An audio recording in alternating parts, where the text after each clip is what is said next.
most important thing is to be able to define which ones you can come to an intelligent decision on and which ones are beyond your capacity to evaluate. You don't have to be right about thousands and thousands and thousands of companies. You only have to be right about a couple. I met Bill Gates on July 5th, 1991. We were out in Seattle, and Bill said, "You've got to have a computer." And I said, "Why?" And he said, "You can do your income tax on it." I said, "I don't have any income. Berkshire doesn't pay a dividend." He said, "Well, you can keep track of your portfolio." And I said, "I only have one stock." I said, and he says, "It's going to change everything." And I said, "Well, will it change whether people chew gum?" And he said, "Well, probably not." And I said, "Well, will it change what kind of gum they chew?" And not. I said, "Well, then I'll stick to chewing gum and you stick to computers, you know."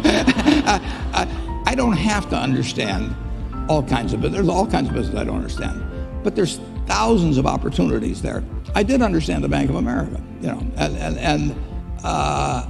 and I'll be able. I'm able to do that. I'm able to understand some given percentage. But Ted Williams wrote a book called The Science of Hitting, and in The Science of Hitting, he's got a diagram, shows him at the plate, and he's got the strike zone divided into 77 squares, each the size of a baseball. And he says, if I only swing at pitches in my sweet zone, which he shows there, and he has what his batting average would be, which is 400. If he had to swing at low outside pitches, but still in the strike zone, his average would be 230. He said the most important thing in hitting is waiting for the right pitch. Now, he was at a disadvantage because if the count was 0-2 or 1-2 or so on, even if that ball was down where he was only going to bat 230, he had to swing at it. In investing, there's no called strikes. People can throw Microsoft at me and, you know, you name it, any stock, General Motors, and I don't have to swing.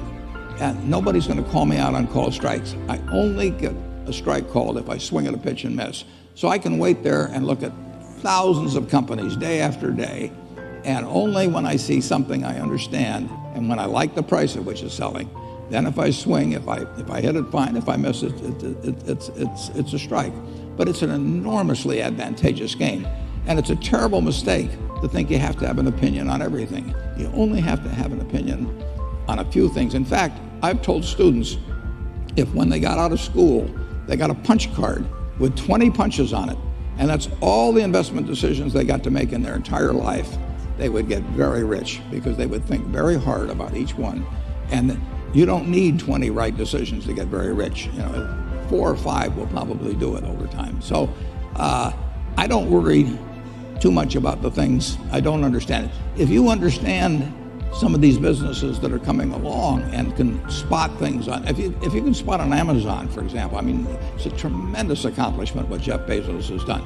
And I tip my hat to him. He's a wonderful businessman. He's a good guy too. But could I have anticipated that he would be the success and 10 others wouldn't be? I'm not good enough to do that. But fortunately, I don't have to. You know, I don't have to form an opinion on Amazon. And I did form an opinion on the Bank of America, and I formed an opinion on Coca-Cola. I mean, Coca-Cola's been around since 1886. There's 1.8 billion 8-ounce servings of Coca-Cola products sold every day. Now, if you take 1 penny and get 1 penny extra, that's $18 million a day. And 18 million times 365 is 7 billion, 3 less 730 billion, or $6,570,000,000. So annually, $6,570,000,000 from 1 penny. Do you think Coca-Cola is worth a penny more than, you know, Joe's Cola? I think so. So, you know, and I've got about 127 years of history that would indicate it. So those are the kind of decisions I like to make. And you may have an entirely different field of expertise than I would have, and probably much more up to date in terms of the kind of businesses that we're seeing develop. And you can get very rich if you just understand a few of them and understand their future.